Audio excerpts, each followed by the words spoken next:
Sejujurnya, mereka tidak tahu bagaimana harus merespons. Mereka tidak tahu bagaimana memahami perasaan hangat dan kabur yang muncul di dalam diri mereka. Mereka menatap Kinan tanpa sadar saat dia berjalan menjauh dari mereka. Setelah menyelesaikan semuanya, kelompok Kinan menghela nafas lega. Rencana mereka pada dasarnya sukses, tidak ada kecelakaan atau kesalahan. Akhirnya tiba saatnya untuk berurusan dengan orang-orang tertentu. Kinan berdiri di malam yang gelap dan tatapannya terkunci ke pusat karantina tidak jauh. Kedinginan dalam tatapannya sama gelapnya dengan malam. Kelompok Jesse yang mengikuti di belakangnya bertanya dengan penuh semangat, "Kinan, apakah sudah waktunya untuk bergerak?" "Iya, ayo pergi." Kinan kemudian mulai melangkah menuju pusat karantina. Rombongan Jesse dengan cepat bergerak untuk mengikutinya. Di antara mereka adalah Lucky yang membawa tas medisnya.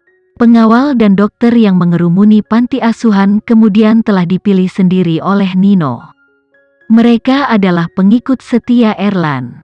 Mereka akan melakukan apa yang diminta Nino dari mereka tanpa pertanyaan. Untuk operasi ini, Nino menyerahkan mereka ke kendali Kinan. Kelompok Kinan memperoleh akses ke pusat karantina dengan mudah. Karena identitas khusus Dharma, dia memiliki kamar untuk dirinya sendiri di puncak gedung. Dia juga memiliki 2 dokter yang memantau penyakitnya setiap saat. Apa yang tidak dia ketahui adalah seluruh pusat karantina hanya menampungnya sendirian. Secara alami, pengaturan ini adalah untuk memfasilitasi rencana Kinan. Kinan segera mencapai lantai atas. 2 dokter yang memantau Dharma melaporkan kondisinya ke Kinan. Gejala manajer Dharma semakin jelas.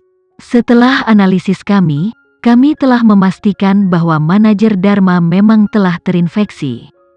Kinan mengangguk dan berkata dengan lembut, "Berita terbaru dari Tuan Muda mengatakan bahwa bocah yang terinfeksi baru saja meninggal dan Tuan Muda tidak dalam keadaan baik." Wajah para dokter sedikit berubah. Lalu, apakah ini tidak berarti Tuan Muda dan manajer Dharma akan? "Iya, kita tidak mengharapkan itu terjadi." "Lalu, apa yang harus kita lakukan?" Kedua dokter itu mulai khawatir. Jika penyakit ini dibiarkan menyebar, siapa yang tahu berapa banyak kematian yang mungkin mereka alami? "Nona Kinan, kita harus menambah ukuran tim medis. Kita tidak bisa membiarkan flu menular ini terus menyebar. Konsekuensinya akan terlalu mengerikan," salah satu dari mereka menyarankan dengan serius. Dokter lain juga setuju dengan saran itu. Unit medis kecil mereka tidak akan mampu menahan wabah virus. Mereka juga takut bahwa mereka akan terinfeksi sendiri. Namun, hal yang paling mereka takuti adalah bahwa keluarga William akan memutuskan untuk memusnahkan mereka semua dan meratakan panti asuhan agar rahasia mereka tidak terbongkar. Tuan Muda akan memiliki pengaturannya sendiri, tetapi untuk sementara, tidak ada yang diizinkan meninggalkan panti asuhan. Panti asuhan secara resmi dikunci, tidak ada yang diizinkan untuk membocorkan berita ke publik atau yang lain. Kinan membiarkan ancaman itu tetap ada dan itu mengejutkan kedua dokter itu. Mereka tidak pernah memiliki tatapan tajam seperti itu pada mereka sebelumnya. Dia sepertinya melihat ke kedalaman gelap jiwa mereka. Namun, detik berikutnya, Kinan kembali normal. "Kalian berdua pasti lelah karena shift yang panjang, pergi dan istirahat dulu. Kami akan membantu mengurus manajer Dharma mulai sekarang, dan kalian berdua dapat bergabung dengan yang lain dan mengurus yang lain." "Baik Nyonya." Kedua dokter itu adalah dokter biasa, jadi mereka merasa pengaturan Kinan masuk akal. Lagi pula, jika sesuatu terjadi pada seseorang yang sama pentingnya dengan manajer Dharma, tanggung jawab bukanlah sesuatu yang dapat ditanggung oleh mereka berdua.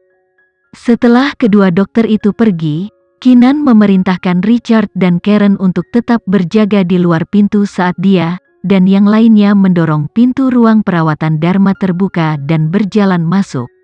Dharma batuk tak henti-hentinya, berbaring di tempat tidurnya.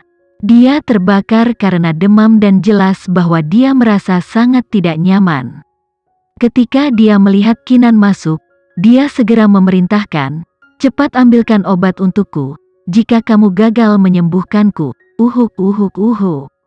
aku akan meminta Tuan Muda menghukum kalian semua, Jessie tidak bisa menahan tawa. Bahkan pada saat seperti ini, kamu masih memiliki energi untuk mengancam orang. Karena dia bertujuan untuk mengancam kita, mengapa kita tidak membunuhnya sekarang untuk mencegahnya mengadukan kita?" Sam menyeringai dingin. Dharma sepertinya menyadari suasana di ruangan itu telah berubah dan dia melebarkan matanya untuk melihat mereka dengan kaget. Sepasang mata yang menatapnya sebagai balasan itu aneh dan tidak terlalu ramah. Aura pembunuh merasuki udara di dalam ruangan dan Dharma bertanya dengan cemas, "Apa yang kalian rencanakan?" "Aku atasanmu, kamulah yang mengancam kami lebih dulu, kami hanya menyelamatkan kulit kami," kata Kinan lembut. Dharma segera tersenyum. "Aku hanya bercanda, mengapa aku mengancammu?" Demam tinggi pasti mempengaruhi pikiranku. Aku salah bicara sebelumnya, dan aku minta maaf untuk itu, jadi bisakah kamu mencari cara untuk menyelamatkanku sekarang? "Tapi kami tidak bercanda denganmu." Kinan melepas topengnya untuk mengungkapkan senyum dingin. Jessie dan yang lainnya melakukan hal yang sama dan menatapnya dengan tatapan tidak ramah. Dharma duduk karena cemas dan menatap mereka dengan hati-hati. "Apa yang kalian lakukan? Saya adalah manajer tempat ini, bahkan Tuan Muda tidak berani melawan saya. Jika ada di antara Anda yang berani menunjukkan rasa tidak hormat kepada saya, Tuan Muda pasti akan..." "Dia pasti tidak akan tahu," kata Kinan dingin. "Dharma, tidak ada yang akan mengetahui apa yang akan terjadi padamu di sini malam ini." "Apa maksudmu?" Dharma tidak bisa membantu tetapi mengungkapkan ketakutannya. "Itu berarti kami akan mengambil nyawamu." Kinan menatapnya dan praktis meludahkan kata-katanya. Dharma melebarkan matanya karena terkejut. Sebelum dia bisa bereaksi, Sam meraihnya dan melemparkannya dari tempat tidurnya. Dharma ambruk ke lantai dengan cara yang tidak sopan dan wajahnya berubah karena marah.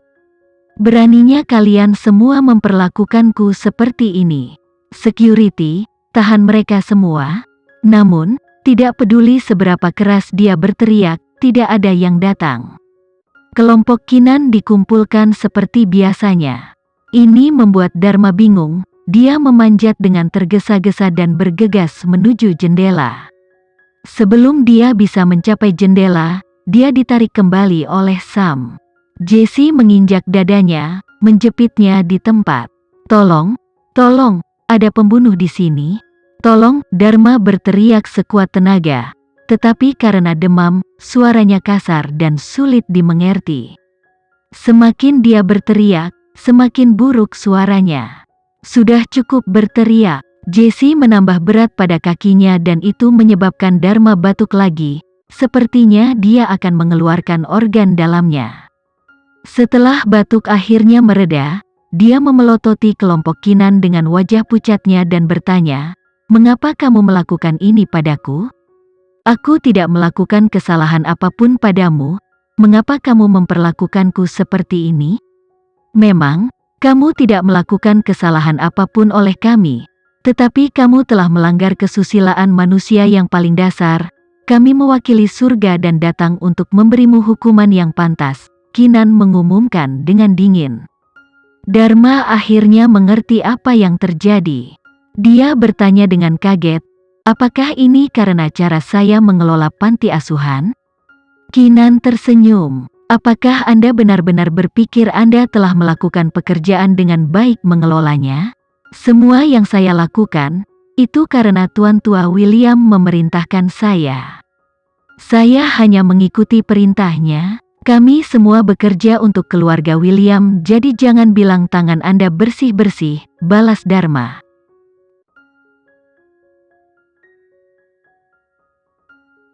Sekian dulu ya video kali ini, kita lanjutkan lagi videonya di lain waktu. Oh iya, bagaimana menurut kalian? Semoga bisa sedikit menghibur kalian semua. Untuk teman-teman yang baru nonton, jangan lupa subscribe ya, hehehe.